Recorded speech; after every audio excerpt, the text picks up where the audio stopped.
Bien, saludos nuevamente hoy. Vamos a hablar sobre la parte de los que se toman los textos como verdades absolutas, ¿no?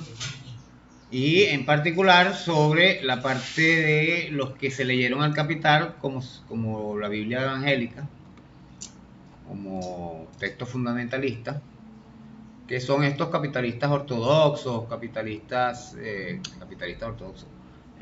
Bueno, los capitalistas ortodoxos también hacen lo mismo.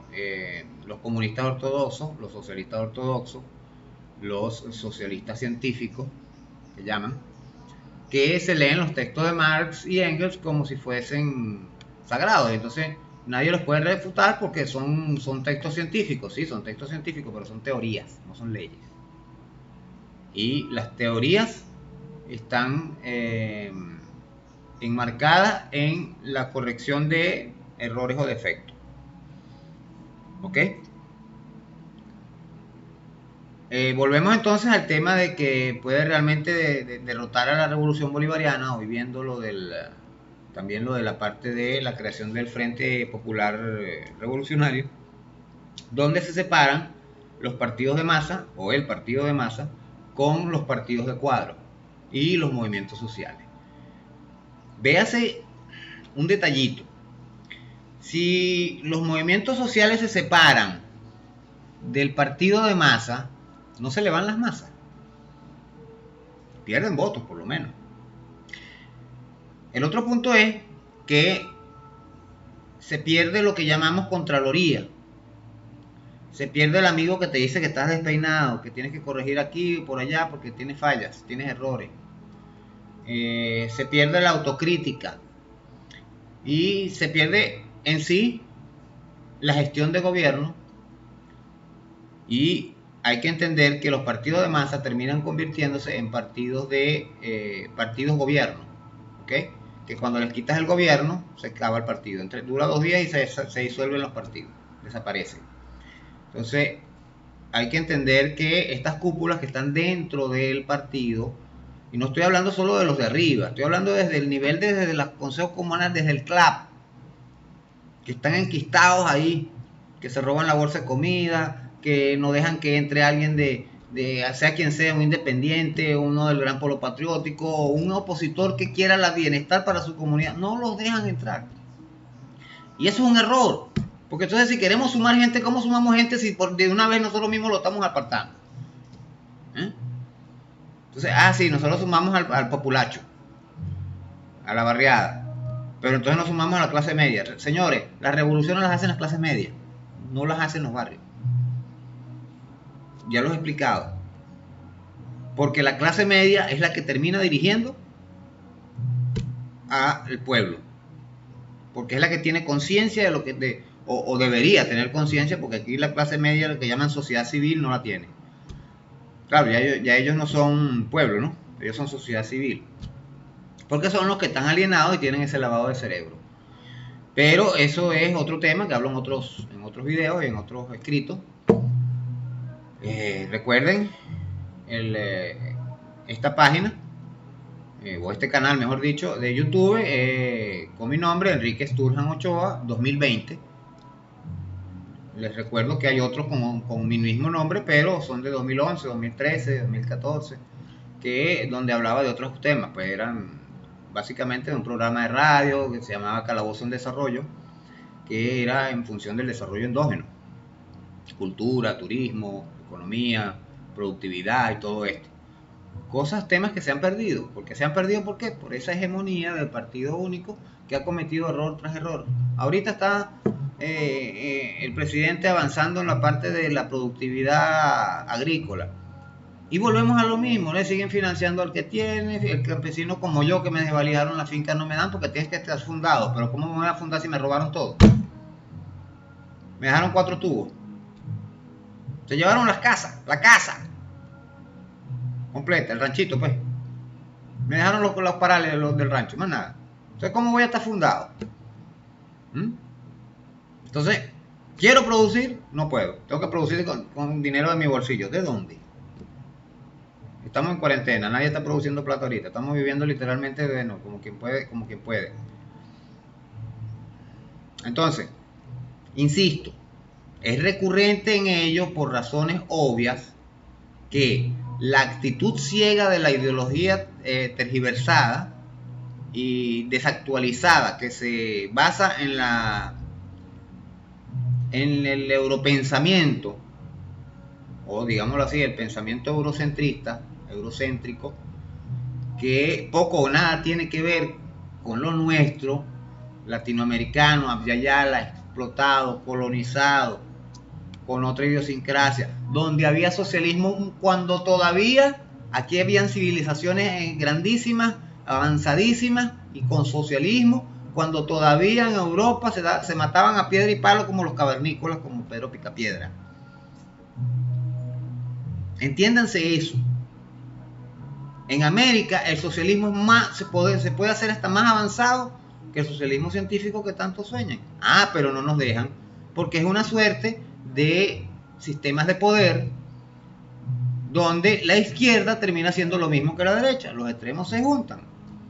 Y entonces los dos van en detrimento con cualquier otra cosa. Es lo que ellos dicen y más nada. ¿Por qué? Porque están imponiendo su ideología. Y les explico, ni el capitalismo, ni el neoliberalismo, ni la globalización, ni el nuevo orden mundial, ni el comunismo, ni el socialismo científico, ni el socialismo utópico, ninguno de ellos se decretan. Así de sencillo. Son cosas que se van logrando y se van haciendo. Pero ninguno de ellos va a ser porque todos parten de una sola premisa. El comunismo y el capitalismo son herramientas del socialismo. Son herramientas sociales de la sociedad. La gente vive en comuna porque es una sociedad. El ser humano es un animal social. Eso veanlo, búsquenlo en Wikipedia, en Google, como ustedes quieran, en un diccionario, y van a ver que el concepto de del ser humano es un animal racional y social. Si eres social, eres socialista. El comunismo es en consecuencia cuando te reúnes en comunidades. ¿Ok? Pero entre comunidad y comunidad tienes que tener un sistema de intercambio de bienes, de cosas que produce uno que no puede producir el otro por X, Y o Z, generalmente por razones lógicas del terreno, del clima y esto. Aquí no se, por ejemplo, en los llanos no se puede producir manzana, pero en la colonia Tovar sí, en Mérida sí. ¿Entiendes? Entonces, para yo intercambiar mi comuna aquí, que sembramos arroz, y en Mérida no se siembra arroz, porque es montaña, entonces, ¿cómo hago yo para...? Ajá, entonces yo voy, les llevo mi arroz y ellos me dan manzana. Pero tiene que haber un sistema que dé un valor a la manzana y un valor al arroz en función de lo que cuesta producirlo. Tiempo, inversión, mano de obra, el desgaste del mismo de la tierra, todo eso se tiene que calcular. Y eso se calcula en función económica. ¿Cuál ha sido el sistema de dominación? Que las potencias nos compran el material barato y nos venden los productos procesados muy caros. Porque no hay equitatividad entre eso. Porque no se calcula el desgaste de la tierra para sacar, por ejemplo, la minería. Simple. La minería suele destruir la tierra donde no vuelven a hacer nada, ni monte. Ahí es donde viene lo de la minería ecológica que estamos tratando de implementar, pero eso hay que explicarlo un poquito más, porque para rescatar ese terreno que se explota es difícil, es fuerte. Pero vamos viendo a ver cómo hacemos. El punto es que para yo comerciar entonces entre una comunidad y la otra, necesito ponerle un valor, que es lo que es el materialismo científico de Marx. ¿Ok? Y ese valor suele ser el capital. Se basa en una moneda o un valor de intercambio o una cuestión, eso es capitalismo, porque es el materialismo. El capital se basa en lo material. La comunidad se basa en lo social. ¿Así? Entonces, es complicado explicarlo, ¿ves? Por eso hago los escritos, lo trato de explicarlo en los videos, pero bueno, al final todo lo voy a compaginar en un libro. Entonces, así vemos que algunos revolucionarios, no solo aquí, sino en China, hoy en día incluso, se han dado a la tarea de adversar los cambios requeridos de acuerdo a los tiempos y circunstancias como la comunicación y la globalización que impera en el mundo actual, eso hay que entenderlo, y que hizo más corto llegar de Venezuela a China que lo que era antiguamente. Antiguamente tardaba como 3 meses en llegar a China en los barcos, hoy en día llegas en 12 horas, creo que son 12 horas de vuelo. También tenemos que en el tema específico vamos a hablar de estos revolucionarios están cometiendo el error pues de leerse al pie de la letra la doctrina marxista aplicada en el texto del Capital. La cosa ha sido tan textual que no dieron espacio al pensamiento propio y crítico, no dieron espacio a la colocación de el espacio geográfico y la condición de la época, no se dieron a la tarea de ver siquiera su propia idiosincrasia. Es lo que les estoy diciendo, estás eurocentrado, piensas como que te crees que eres europeo, pero entonces cuando te dicen que allá se va a aplicar una cosa, entonces te dicen allá se puede, pero aquí no, porque aquí no. Ellos mismos se contradicen en lo que dicen. Entonces tampoco ven sus costumbres, las necesidades y las riquezas, la potencialidad que tenemos nosotros aquí es enorme. Somos poca gente con mucha riqueza natural. Entonces, así llegaron esta gente a la conclusión de que esta tesis no es no es tal, la del socialismo del siglo XXI, sino que el socialismo científico es una ley de vida. Una cuestión que es sin cuestionamiento, y cuando se la cuestionan, bueno, pues te dicen de todo y terminan hasta bloqueándote, si es por las redes o por cualquier cosa. Pero no se dan cuenta que esto es un sistema medieval que fue hecho hace 200 años prácticamente, 150 años. El Capital tiene más o menos 150 años, fue en 1864, 67, por ahí. Entonces, no lo han actualizado con los nuevos tiempos y todo esto. Entonces vemos cómo se nos están infiltrando, por ejemplo, las religiones. ¿Por qué no piensan en eso? Porque solo se centran en la parte económica, en lo material. Es el error garrafal. Lo dijo Einstein. Lo material, económico, socialista, con la educación. Entonces, la educación implica otra serie de cosas. El pensamiento humano, la sociedad, nada de esto se ha hecho. Ni siquiera la revolución bolivariana. Chávez, cuando descubrió eso, comenzó a hacer sus programas y dedicó miles de horas a enseñar al pueblo, a hacer lo que no hacían los maestros, porque ya no son maestros, ya no son educadores. En estos días decía que eran profesores, creo que tampoco son profesores. Entonces, no sé qué son adoctrinadores, ¿será? Porque es lo que hacen, adoctrinar. Entonces, llegan a la conclusión de que esta es una ley sin cuestionamiento alguno y esperan aplicarla en la actualidad en nuestra tierra, además, Abya Yala,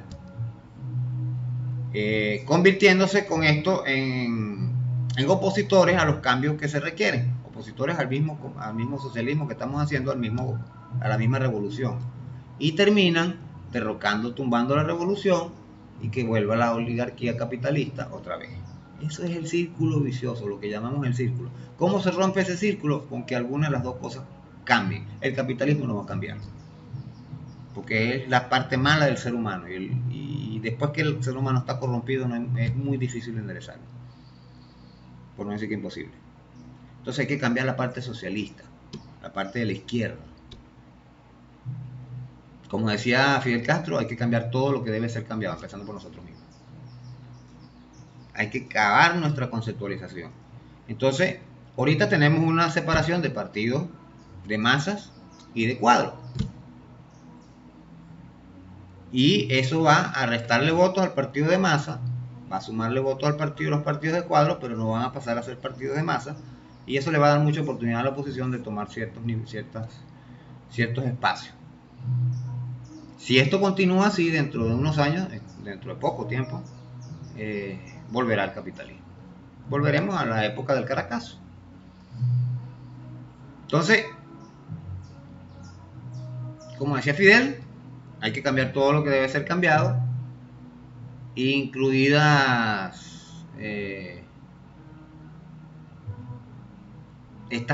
ciertas corrientes del pensamiento cerrado, o por lo menos en parte de este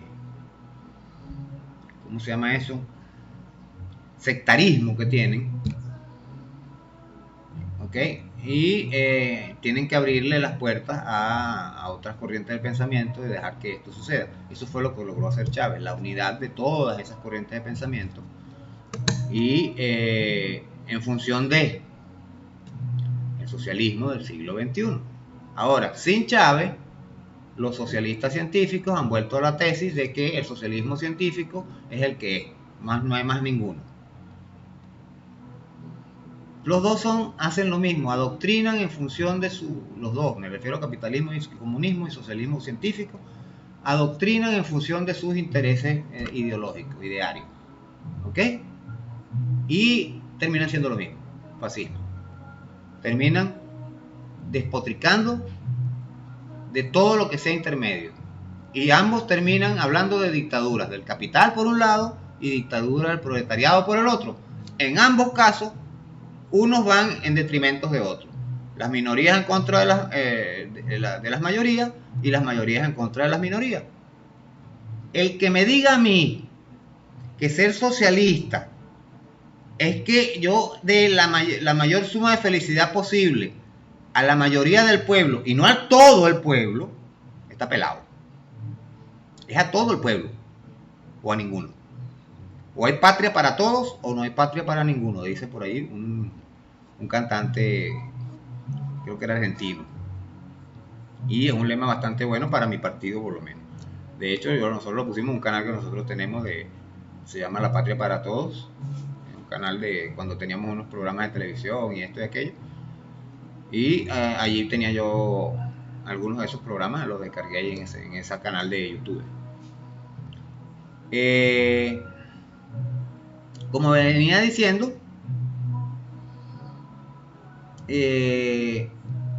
bajo este sistema de negar al otro, tergiversan la realidad de acuerdo a los intereses del pastor o del coordinador del grupo dominar, en este caso el partido de masas PSUV. Pero esto origina a la final que lleguen los Bolsonaros al poder, que lleguen los Áñez al poder. ¿Por qué? Porque ellos también manejan la parte religiosa. Véanse que originalmente decían que los comunistas tenían que ser ateos. Mentira. ¿A dónde dice eso? Lo que hay que tener conciencia. Saber qué es religión y saber qué es la parte materialista del capital, la sociedad. Por eso digo que hay que entender que los textos sagrados de las religiones son constituciones de sus grupos que creen. Si yo soy cristiano, me baso en las reglas, las leyes de la Biblia. ¿No está? Pero estas leyes tienen que, como son mundiales, ¿ok? Hay grupos de cristianos aquí, católicos acá, musulmanes, indígenas, orishás, yorubas, etcétera, etcétera. Hasta Hare Krishna hay en Venezuela. Entonces, ¿cómo haces tú para conglomerar todo eso? La Constitución. Y estas Biblias religiosas, aunque para ellos sean textos sagrados, la Constitución es más sagrada. Y en Venezuela no. ¿Por qué? Porque desde que se trató de hacer, ya una parte de la población mandó a votar en contra, despotricó de ella, la rompieron, la derogaron, hicieron de todo. Y hoy en día, aun cuando dicen que la reconocen, la utilizan y la manipulan, como el caso del dichoso 350, ¿ok? En realidad lo que la están buscando es derogarla. En lo que tumben al gobierno, lo primero que van a hacer es derogarla y volverla del 61. O hacen una peor. Eso ténganlo por seguro.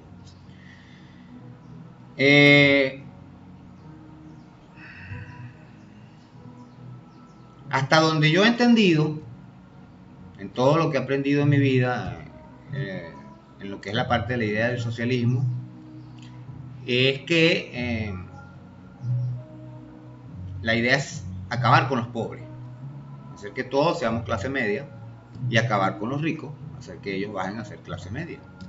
Claro está que siempre van a haber desigualdades, porque siempre va a haber alguien que tenga un poco más de vocación, capacidad, como usted lo quiera ver, para ahorrar un poco, no irse a beber aguardiente lo que se gana en la quincena y ese tipo de cosas. Pero eso también es parte de la parte educativa, eso ya es otro tema.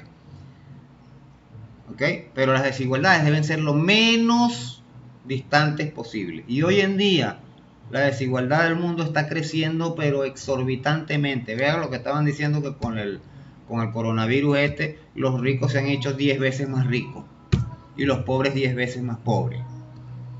La idea es que los ricos sean 10 veces menos ricos y los pobres 10 veces más ricos. Esa es la idea del socialismo. Más nada, más ninguna. ¿Qué hace una persona con 100.000 millones de dólares? ¿Qué haces tú con eso? No tiene ningún sentido. Entonces, y ven a gente como Donald Trump invocando la Biblia. Señor, usted es millonario.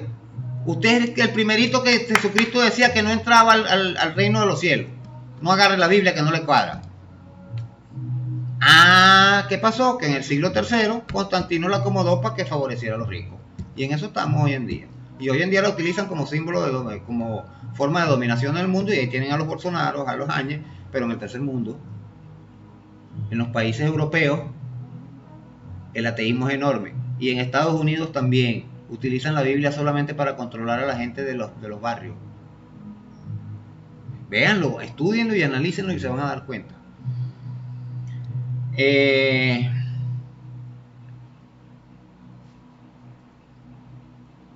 Lo que no se erradica entonces es esa parte de los estratos sociales que no es que no se erradican realmente, pero sí se diluyen, se difuminan, porque va a haber solo una clase social con alguna que otra diferencia, pero pequeña. Unos van a vivir un poquito mejores que otros, pero eso va a depender de cada quien. Yo lo dije el otro día, hay gente que nace que es creativa, que es inventadora y que es todo esto, y hay gente que de verdad le tira al bruto porque ellos mismos lo asumen y pelean para ser obreros y empleados.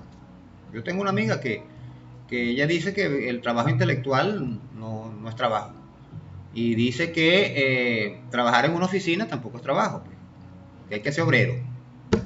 Esa es su mentalidad. ¿Cómo hago yo para cambiársela? Educación, conciencia, pero no a ella, a sus hijos, para que ella ya está educando a sus hijos en esa función. Entonces ella tiene 4 hijos, está educando a 4 niños para que sean como ella. ¿Qué pasa en 100 años? Lo mismo que pasó con la debacle social que tenemos y la delincuencia. Nos quitaron la formación social, moral y cívica, y hoy en día, 30, 40 años después, ¿qué es lo que tenemos? Una delincuencia increíble, una corrupción generalizada, donde la barrendera se roba la bolsa de basura y el alcalde 1.000 millones, pero pone la barrendera del alcalde y se roba los 1.000 millones, y el alcalde lo pone de barrendero y se roba la bolsa de basura. La mano derecha le roba al bolsillo izquierdo, la mano izquierda le roba al bolsillo derecho. Eso es lo que tenemos hoy en día. Porque hay que rescatar la formación social, moral y cívica, y hay que cambiar todo el sistema de educación. Entonces, en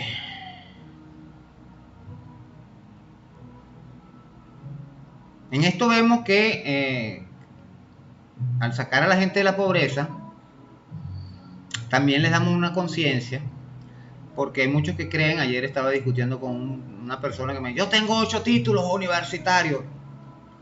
El tipo es un animal, una bestia, déspota.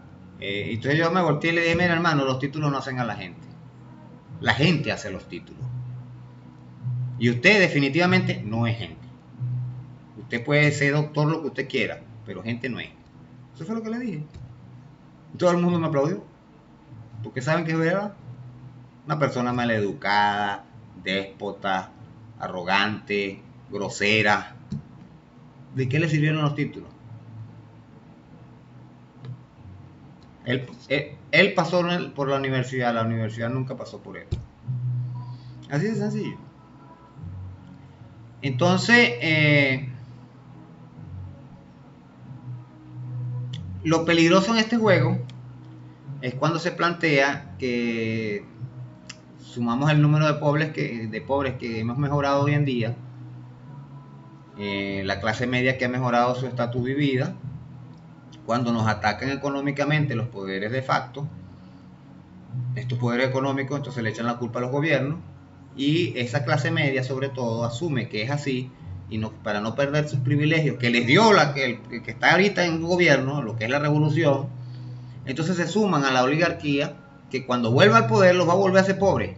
Entonces se van a volver a sumar a un gobierno popular revolucionario para que los vuelva a subir. Cuando vuelvan a subir, va a volver a pasar lo mismo. Eso es lo que llaman el ciclo histórico, y pasa cada generación, cada 30 años. Y cada 100 años pasa un ciclo más fuerte, que fue el caso de 1492, como lo digo, 1992 Chávez, 1492 la colonización. Vayan a cada 100 años y van a darse cuenta, siempre va a haber una pequeña variable de 2 años, 5 años, ¿ok? Que es lo que llaman los periodos transitorios, ¿ya? Pero busquen alrededor de esa fecha, en 1592, o un poquito antes, o un poquito después, y van a darse cuenta que ahí ocurren ciertos procesos específicos, como 1810. Simple.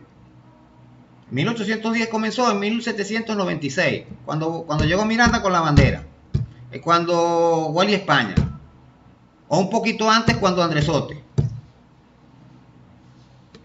1796 no es 4 años antes del 1792, 300 años después de la colonia. Véanlo, cada 100 años. Entonces, bueno, hay que entender lo que es el chavismo. El chavismo es un ideario, más no es una corriente del pensamiento. La corriente del pensamiento es marxista. El mismo Chávez lo decía, yo soy marxista. Yo en lo personal soy marxista y maneirista. ¿Ok? Y bueno, Chávez también, porque bastante le hablaba de Maneiro. Pero él se basaba en una sola ideología. Yo no, yo soy un poco más amplio, yo hablo más del abanico. Chávez basaba más en concentrarse, fue su error, no explicarle a la gente que su ideología era la mezcla de muchas ideologías, de Gandhi, de Malcolm X, de Luther King, de Mandela, de todos esos, bueno, Bolívar, Miranda, Sucre, San Martín, eso sí hablaba aquí de los de Latinoamérica, pero él tenía que decirle a la gente que cada uno de ellos tiene su ideario. ¿Ok? Los peronistas. ¿Ok? En mi caso yo soy un poco peronista. ¿Qué tiene de malo? Ah, pero yo tomo las cosas buenas de Perón. Sé que tenía algunas malas. Igual que Evita. Tenía unas buenas y otras malas. Nadie es perfecto en este mundo. Chávez tenía sus cosas buenas y sus cosas malas. Maduro tiene sus cosas buenas y sus cosas malas. La mala es que el error de que se ha dejado controlar por el PSUV. Y ese Estado Mayor pseudo revolucionario, porque no es revolucionario porque es solo de un partido. Partido revolucionario, digámoslo así.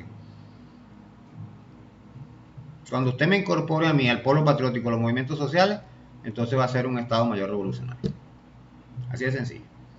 Entonces, bueno, vamos a estar pila porque estamos en riesgo de perder este proceso revolucionario y es complicado. Ténganse en cuenta que los procesos cada 30 años, y del 92 para acá, vamos a 30 años. No nos vayamos a caer. Entiéndanse bien, entiéndanlo bien. ¿Ok? Y hay que corregir los errores, y el error es que los partidos de masa ponen al líder, ponen algunos cuadros en puestos específicos, pero los cargos de dirigencia en las instituciones los ponen los partidos de cuadro.